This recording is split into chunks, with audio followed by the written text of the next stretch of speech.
kalau kurang kita putar lagi.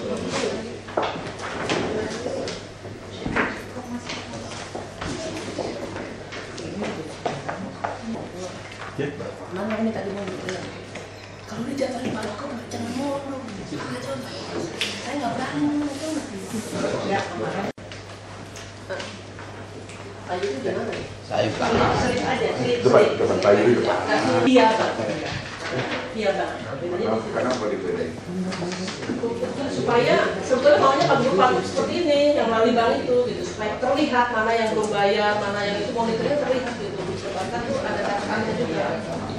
Perkomandan, Ada rapat di bawah nih Pak. Tolong. Silakan. Selamat pagi, Pak Wagub. Pada saat dulu pertama kali naik menghadap Pak Wagub, Pak Wagub menginginkan transaksi ini dengan perbankan. Nah ini kita akan mulai dengan koperasi pasar. Nah yang dalam waktu kita besok kita akan menggunakan melalui rekening perbankan, mulai dari mendapat dana dari UPDB, kemudian pembayarannya ke pemanfaat yang kali ini pada dalam pedagang, sampai nanti waktu pengembalian tercatat nama-nama pedagang-pedagang di situ dengan nomor-nomor rekeningnya. Secara teknis mungkin dari perbankan ini yang lebih teknisnya Pak. Intinya ketentuannya memenuhi Pak, produknya sudah menyatakan boleh operasi pasar kalau meminta. Kita ini menambah nasabah bank juga uangnya juga kenapa mesti putar-putar tempat lain kan? Pengen kalau yang bank DKI kan lumayan. Secara teknis Bicara hukumnya itu dari hukum. Ini secara hukumnya sudah di dasarnya sudah oke Pak, ada di pasal 3 di Pergub 32. Lembaga keuangan sudah dibuka, tidak dulu kan hanya KJK, ditambah koperasi masyarakat. Ya, semua dibuka ya. Sudah dibuka Pak. Jadi kita sudah bisa berikan dan target pertama yang kita mau berikan adalah kepada operasi pasar untuk uji coba kepada operasi masyarakat. Nah mungkin secara teknisnya perbankan dari bisa. Terima kasih Pak Wagub. Permohonan izin Pak, kebetulan direksi kami ada keterangan dari kami yang mewakili. Selalu direksi repot. Iya, terima kasih mohon izin Pak. Jadi gini Pak, kita ada solusi untuk monitoring terhadap dana Pemprov ya, dalam hal ini dana PDB Pak. Yang selama ini memang kita sudah jalankan secara mekanisme perbankan, tapi tidak melalui rekening Pak.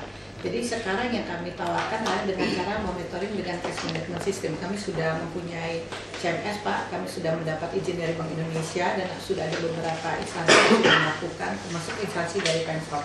Nah nanti dana UPDB setelah ada keputusan bahwa koperasi masyarakat dalam hal ini adalah koperasi pasar Pak akan mendapat pengguliran dana, itu akan dicairkan dalam bentuk pemindah bukuan ke rekening Kopmas Pak. Pada saat Kopmas ini akan menyalurkan kembali kepada pemanfaat, ini juga melakukan dengan pemindah bukuan di mana kita mengharapkan semua nanti ke depannya Pak, pemanfaat ini dalam arti kata adalah pedagang ini harus membuka rekening tabungan.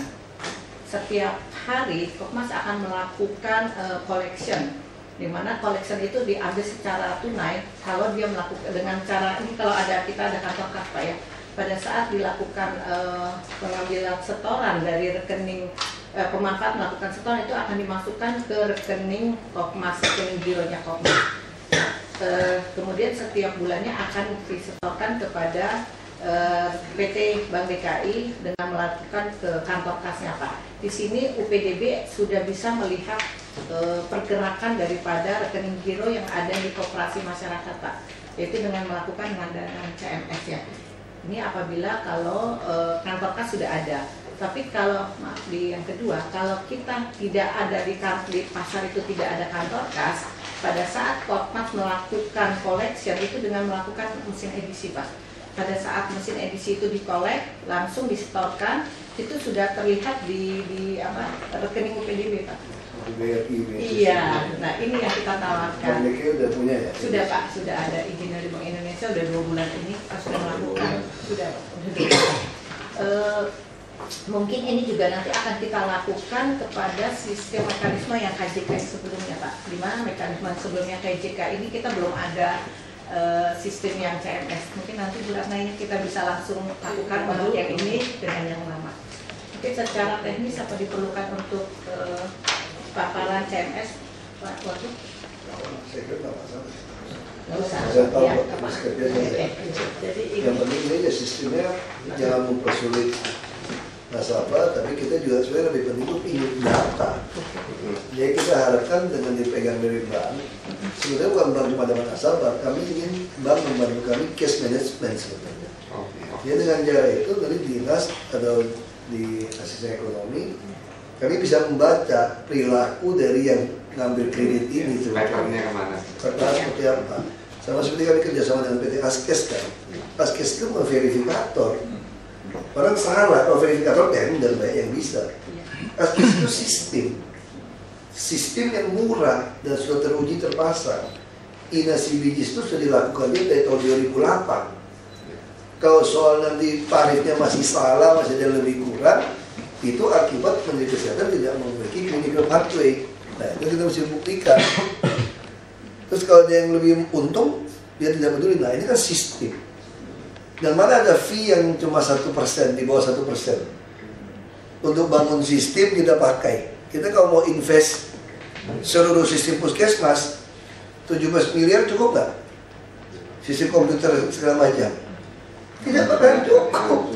Cukup pun belum tentu jalan, karena belum ada perusahaan yang teruji lakukan. Tapi kalau Askes, kita bayar dia fee 17 miliar, sistem dia pasang semua dan langsung jalan. Ini udah saya monitor nih, sakit apa saja, semua puskesmas sudah berjalan. Nah, kalau dia bubar pun, tahun depan nasional dia jalan kan sudah punya sistem, kita tinggal perbaiki tarif. Nah, ini sama dengan Bank DKI. Kita tidak punya sistem Askes yang versi kita, karena saya mau beli perusahaan asuransi itu kan begitu, jaga-jaga dia gagal. Nah, saya sama Bank DKI, dia tujuannya nanti itu bisa laporin pada kami. Kita kan itu memang perbankan, Bank DKI punya kita sendiri. Ya Bapak Ibu bantu kami analisa kan, kredit bidang ini sebetulnya prospek atau tidak, terus mau perluasan kemana. Karena kita harus mengakui tidak semua maunya saya sebetulnya 1 triliun, 2 triliun saya PMP saja ke Bank DKI. Lalu kalau ada depositokan langsung bunga murah. Tapi kan mau ke kantor belakangan tidak semudah itu. Ngirnya lebih banyak belakangan. Kayak kita kejar rumah sakit setengah mati. Ini teriak tidak cukup 1.200 bed. Kan begitu teriaknya kan? Kita dulu ada X-1. Lalu saya pak minta bantuan UKP 4, minta RKBP desain ambil keluar, bisa 1,5 tahun. Mereka kan harus umur 3 years, minta izin kepada DPRD. DPRD mau pansuskan, gendeng kan ya. Kok pansuskan ya sama aja jadi. Betul nggak? Apa yang mau dipansuskan? Ini rumah sakit udah jelas kurang. Nah, sekarang juga sama. Jadi kita berpikir soal kita balik ini sama. Kita ini bukan perusahaan, masa kita ini politik akhirnya. Gitu. Ada yang mau cari panggung. Nah, kita pikirkan ini ada dana bergulir, nanti juga mungkin di stop, Bu. Kenapa? Karena nggak dapat lagi rezeki nih. Kalau dulu kan bisa diatur-atur. Nah, ini kita mulai mau talikan ke bank, ya, di tandem. Nah, sama seperti kita pas tandem PT Askes. Orang jadi kesel, dia kita swastanisasi, bukan. Justru dulu swastanisasi. Dulu jam kesda, apa ini inspektorat ini.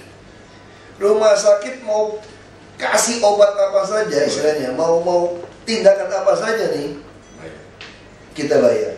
Itu swasta semua masuk situ. LSM. Terus kalau mau dapat pengobatan gimana? SKTM mesti minta bantuan yang terhormat. Kata BIC baru dapat. Kalau yang nggak kenal ya mati aja di rumah gitu. Sekarang kita roba dengan Askes. Kamu tidak kenal saya pun pas saya mau ke puskesmas, tidak pilih saya pun pas saya ke puskesmas, selesai. Nah, dan inasi bijis itu ibarat ini. Kalau dulu kita bikin nasi goreng, ibu mau nasi goreng wagyu boleh, kepiting boleh, mau yang ayam boleh, mau udang saja boleh, semua boleh, dan kita bayar. Sekarang tidak bisa. Anda kalau mau nasi goreng, bawang merah cuma sekian, ini sekian, semua ditentukan. Nasi goreng tidak boleh pilih. Ya itu. Ya, tentu orang tidak suka kan. Yang protes ini siapa? Orang-orang yang selama ini bisa alakat. Dan pengusaha obat, kita tidak tahu ada kickback dari rumah sakit keluar Jamkes atau tidak. Kita bisa, kita tidak usah jauh-jauh. Kalau saya punya restoran, siap saji ini ada restoran, atau ada jual souvenir, sopir bus turis saja yang bawa mampir ke sini, Bu, dapat uang nggak di sopir? Dapat makan nggak? Ada pakai komisi, dia bisa belanja berapa? Kayak cewek-cewek itu di bar itu loh, kalau negeri itu. Minum, teman kita minum nih. Di Indonesia juga begitu. Itu setiap botol bir itu ada fee-nya gitu, makanya dia minum terus. Kadang-kadang dia buang-buangin, malam-malam gelap dia nggak minum, tuh dibuang-buangin supaya dia bisa dapat jatah. Nah sekarang tiba-tiba bikin nasi bijis, kaget orang. Lalu rugi juga belum dia rugi. Saya bilang coba 2 bulan, belum lagi, udah direct rugi. Anda lagi dulu dong, saya lihat cara Anda lagi. Misalnya ada yang nasi bijis itu, kita biayanya cuma rata-rata 3 juta. Ini yang dibuat rata-rata rumah sakit pemerintah 3 juta. Kenapa rumah sakit kamu 15 juta? Kamu rugi 12 juta kan? Tidak apa-apa, saya mau bayar. Tapi kasih tahu saya dulu klinik pathway-nya. Waktu orang ini sakit, kamu ngapain sih? Jangan-jangan dia datang baring, kamu ada manicure pedicure-nya itu si pasien gitu loh. Sampai mesti 15 juta. Atau ada lulurnya gitu, sampai nunggu gitu loh. Kita tidak tahu kan?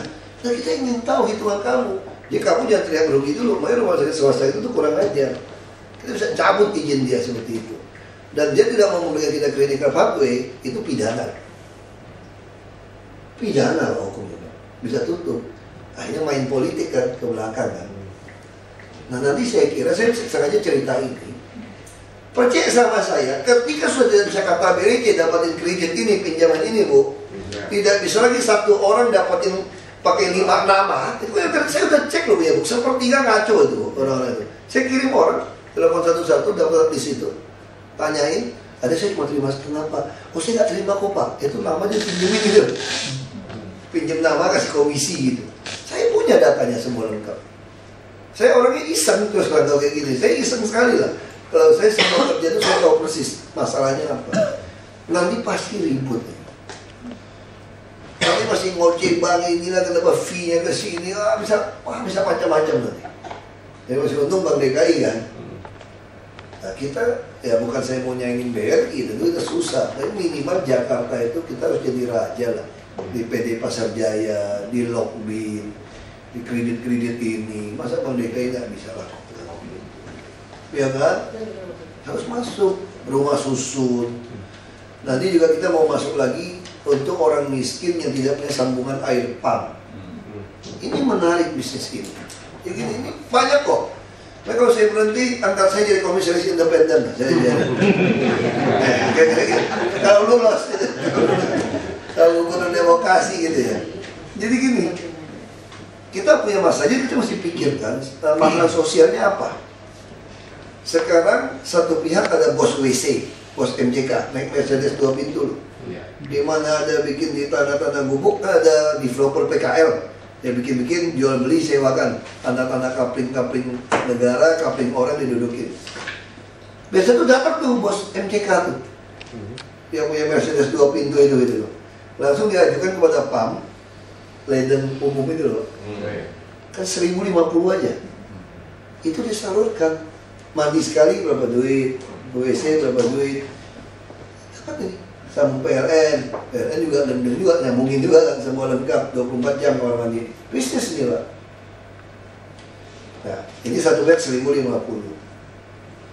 Bebas, 1 juta kuit gak sama. Tapi satu pihak, ini juga ada yang jual gerobak kan. Orang miskin yang nggak punya pipa itu bisa 25.000 sampai 50.000 per kubik. Sedangkan tadi cuma 1.050 rupiah per kubik. Kalau didorong-dorong, dipikul-pikul ya jadi 25.000 lah. Bisa jadi 50.000 diantar mobil. Tapi itu kenapa yang beli 50.000 tidak mau sambung pump saja? Tidak sanggup. 1,8 juta. Kalau pipanya ada 1,8 juta, maka nggak ada suruh tarik-tarik. Bisa 10 juta. Nah kan kita rubah. Tidak perlu pakai uang pemasangan. Tapi Tapi orang yang seperti itu, Anda buat perjanjian, Anda rela membayar 10.000 per kubik. Untung nggak dia? Untung dong. Saya datang ke rumah, tadi dia kalau pakai 10 kubik bisa jual 50.000, sekarang dia pakai 10 kubik tinggal 100.000. Dia hemat 150.000. Kita juga untung, tadi jual 1.050, dimurah-murahin sekarang 10.000. Modal kita 7.000, untung 3.000. Kalau 1 juta kubik, ya kita 3 miliar Pak. Sederhana untuk pam. Nah terus kan masalahnya, nagihnya gimana? Nah ini masalah kan. Makanya saya sudah pengen dari dulu, semua orang di DKI yang punya KTP DKI, itu dikasih, kalau dia mau dikasih 1 nomor rekening account. Yang tidak perlu dicetakin buku rekening atau buku, kalau dia jumlah uangnya tidak cukup. Dia cukup bisa lihat di ATM-nya saja. Kalau duit tidak cukup. Ini ide ini saya mau lakukan waktu IKTP dulu tahun 2006. Seluruh Indonesia punya bank pembangunan daerah. Jadi tidak perlu menghabiskan 5-6 triliun bikin IKTP Pak. Semua penduduk dewasa tugaskan bank pembangunan daerah masing-masing tempat, kasih dia aturan ini kasih. Ini kan ada duit lebih bahaya Pak. Data semua sama. Ini kan? Jadi semua punya KTP, IKTP lagi, rekening bank lagi. Jadi kita kredit nyalurkan semua jalan. Jadi kita baca mobilitas orang, semua pajak, semua situ. E-money jalan. Sehingga nanti bank kita punya perbedaan antara deposito sama pinjaman itu jadi kecil sekali. Sekarang terlalu ini Pak, karena biaya segala macam terlalu tinggi. Nah itu ya udah, ini cara berpikir itu nasional lah. Tunggu kalau kami ada nasib pindah ke Merdeka Utara baru kita pikirin. Kalau sekarang kita pikirin yang DKI ini. Nah kita lagi berpikir, orang miskin ini kadang-kadang kerjanya itu serabutan. Uangnya kadang-kadang harian, kadang-kadang berapa hari, kadang-kadang mingguan. Nah kita ingin nanti auto debitnya itu, uangnya mereka itu bisa per minggu. Kalau per hari enggak, agak repot kan. Ke sistem tinggal dibikin. Jika orang yang nyambung PAM ini, kalau tunggu sampai sebulan, ya berarti nggak Pak bayarnya Pak? Dia juga nggak nyimpan kan? Nah makanya kalau dia ada uang, dia dagang di mana? Tidak ada, kalau ada rumah susun, dia rumah susun mesti tarik, kasih petugas, ada kas atau edisi tadi. Dia masyarakat mulai dilatih pasang ATM, karena jangan taruh uang di rumah, dia dicuri. Dia bayar apa semua dengan ini gitu. PBB juga dengan kantor pos segala macam. Nah itu kita mau lakukan. Nah ini kerjasama dengan PAM, kalau udah nyambung di debit per ini. Sama juga seperti pasar-pasar kita. PT Pasar Jaya hanya hitung-hitung Rp500 per meter persegi. Murah per hari. Tapi kenapa orang tidak sanggup? Dia suruh bayarnya 20 tahun dibuka. Nah cicil, berat. Kita mau bangun banyak pasar rakyat, pasar lokal, ini paksakan pedagang negeri masuknya Bu. Begitu masuk, dia di luar, kita betul-betul garuk aja udah, nggak mau tahu. Kalau mau masuk ke dalam, nanti bank yang DKI berlomba dengan BRI, tarik kasih rekening, di debit harian Bu. Langsung dia rekening, debit harian. Langsung itu kelihatan, jadi nasabah DKI naik. Dan kita juga mempermudah para pedagang untuk itu. Dia tidak ada lagi orang kelurahan datang, orang kebersihan datang, pungut-pungut itu. Itu kan semua kan pungli itu. Jadi semua tidak ada lagi Bu. Semua debit. Nah nanti DKI print out keluar ke SKPD. Ini loh. Atau langsung online-nya langsung kita bisa lihat, kasih tahu password. Jadi orang PD Pasar Jaya langsung lihat saja. Siapa yang sudah di debit, ada yang kosong duitnya. Tinggal cari lihat. Pakai handphone BlackBerry terbaru lagi. Debit 25.000 kagak ada uang. Sama seperti rumah susun kan. Kita kan bukan sewa loh. Tidak ada undang-undang perda kita mengatakan distribusi sewa itu tidak ada. Itu hanya semacam iuran pemeliharaan lingkungan. 5.000-6.000 satu hari wajar tidak? Ke toilet DKI kamu 3 orang sudah nggak cukup jauh. 2.000 bayar toilet. Itu cuma sekali tuh satu keluarga. Kita subsidi Pak. Itu padahal ada pemeliharaan bangunan, sampah, keamanan, administrasi hanya 5.000 sampai 6.000 sehari. alasan tidak cukup uang. Tidak cukup tapi pekerjaan dia. Bukan tidak cukup, merokok aja 2 bungkus sehari. Ini satu keluarga tinggal. Nah ini Jakarta, maka kita harap nanti yang Bank DKI kita sama kita itu betul-betul kerjasama. Tapi kerangka besarnya jelas, kita ingin mengurangi uang beredar. Kita ingin mempermudah orang-orang hidup yang susah ini lebih nyaman.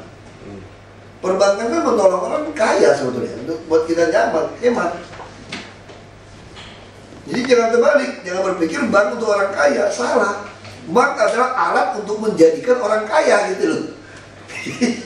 Jangan berpikir, oh saya miskin, saya tidak mungkin buka rekening di bank gitu loh. Salah dia berpikirnya itu.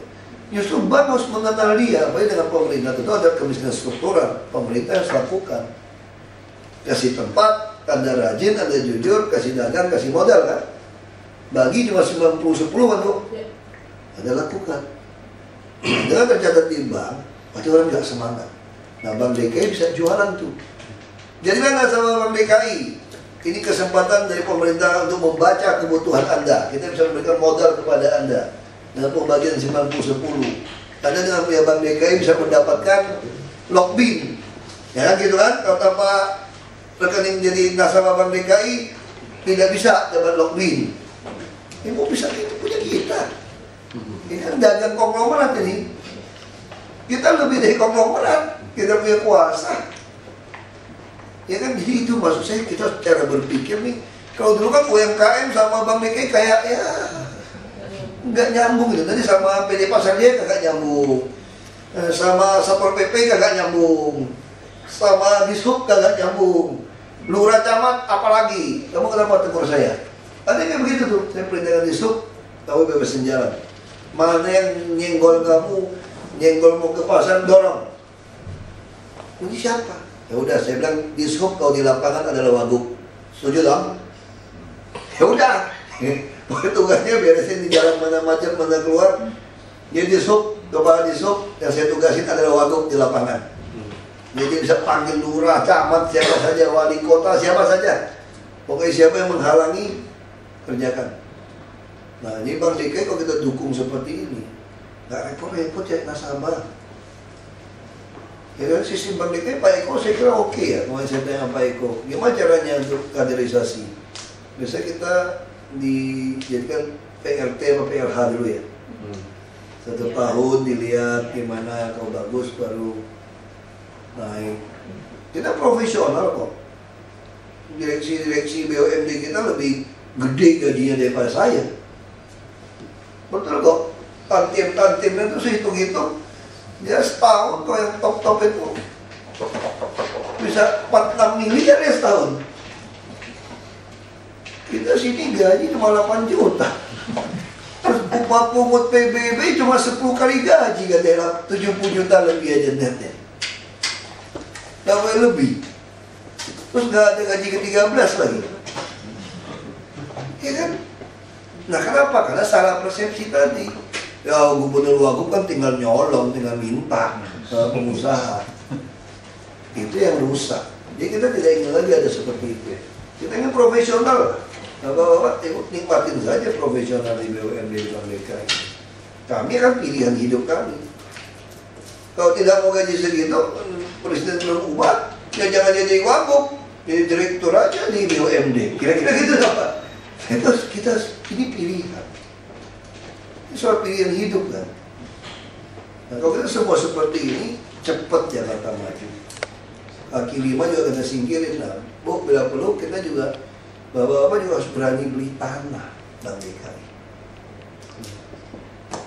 Nah, dia bisa jual lagi pada kita. Orang punya duit kan, boleh dong. Alasan bikin cabang apa dibikinin, terus ada cabang banknya di situ. Pada situ tuh untuk pedagang yang dipungut harian. Cepat dihitung. Hari lebih mahal. Kan kita kasih hitung ya. Misalnya seorang pedagang martabak, buat aja di Pecendongan. Berapa? Oh, kira kita anggap 4 meter persegi. 2 kali 2 meter ya. Berapa bayarnya? Resmi dari kelurahan atau apa tuh 20.000. Dari apa, Pol PP macam-macam 40.000. Udah, kalau saya bilang 60.000 lah, 40.000. Berarti kalau 4 meter persegi, 1 meter persegi berapa? 10.000. per hari, enggak, sepertiga hari. Dia baru jualnya maghrib sampai Jam 2 malam. sampai jam 2 malam kan. Sepertiga hari nih. Sebulan 300.000 per meter persegi nih. Kagak ada AC, listrik juga nyolong-nyolong nih. Bisa rahasia mesti bayar lagi nih. Oke lah. Bandingkan di mall, kalau cuma minta ember gitu, 120.000 per meter. Kenapa tidak mau? Mall suruh bayar 2 tahun pakai jaminan macam-macam jaminan. Sanggup dia. Iya. Ribet. Ribet. Artinya apa? Kalau Bapak punya tempat, kita kelola gitu, kita jualan tempat itu sewa tuh lebih untung kita apa yang di mall? Lebih untung kita sebetulnya. Ini pengembangan kantor-kantor Bank DKI itu harus pikirkan seperti itu. Dia membantu kami kan tampung kan. Nah terus kita bisa kasih dia pinjaman dengan data-data yang kita ada. Kalau dia nyolong, satu lantai kita usir. Bikin parkiran, kita bisa bikin 24 jam kalau tanah-tanah yang strategis itu mana-mana. Jadi apa? Bingung operasikan. Ya sudah, bikin aja kayak minimal gitu yang bisa suruh. Siapa yang bagus? Kita franchise-kan dengan Indomaret misalnya. Sewakan tempat. Jadi 24 jam. Jadi orang mulai kebiasa hidup di bank, ada ATM 24 jam, juga hidup 24 jam. Nah ini tempat. Terus kalau memang merasa ini tempat nggak mau kelola lagi, gampang, tunggu kami dapat anggaran, kami jual aja kepada kami.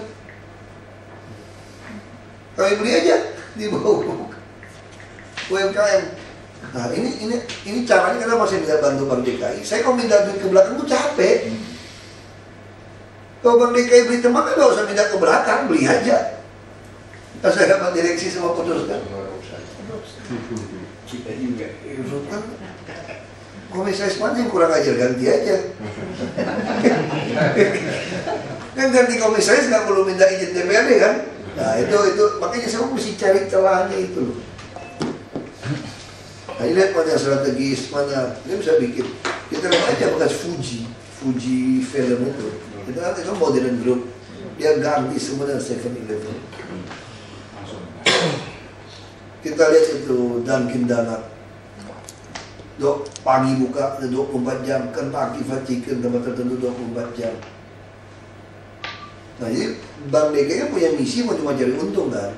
Itu dia membuat solusi untuk kemacetan, pengangguran, untuk PKL. Lebih untung. Kalau pengusaha kan maunya kan untung hari ini, uang hari ini, net present value ya. Uang hari ini sama uang besok ya lebih bagus hari ini kan gitu pengusaha. Kalau kita kan bukan itu. Kita juga bank kan untungnya kan panjang. Ya penting bagi bank kan prinsip bank kan sederhana kan kalau mengajarin orang bank. Bank itu kan pelihara nasabah. Bikin dia nyaman, coba dia taruh duitnya sini terus. Untungnya dikit nggak apa-apa, asal kamu lama bisnis sama saya. Kita bukan jual properti kok. Kita bukan hit and run, kan gitu aja prinsip bank. Nah, jadi saya yakin ini sih nggak ada masalah lah kalau udah sistem itu ya. Ya, kalau udah itu pasti geser, sosro lagi gitu. Ya, saya kira kalau teknis saya udah tahu. Semua nanti setelah ini kasih kamu masuk semua nanti kita. Ya, tapi yang saya ngomong tadi jangan cuma masuk kuping kanan, masuk kiri loh, keluar kiri. Apakah out of the box bisnis konsep? Iya, jadi ini banyak sekali. Iya. Bila perlu kita angkat beliau jadi preskom DKI, nggak macam-macam. Ya nanti kami sampaikan ke direksi. Iya kan? Supaya nggak macam-macam gitu ya. Ya, pengennya seperti itu. Akal ya. Kita geser ke sini berarti. Siap kan? Siap Pak. Ya. Jadi Bank DKI harus begitu loh. Iya. Nasabahnya banyak tuh, ratusan ribu. Kita mau go public kita kan. Jadi go public itu ditentukan dari nasabah, tabungan, uang mempengaruhi. Masih ya. Masih ya. Mereka kadang-kadang tuh cara salaman Cina, Tiongkok paling baik tau nggak? Jadi orang kebanyakan begitu aja selesai. Kalau cara Arab repot dicium pipi kiri kanan, itu juga terlalu banyak.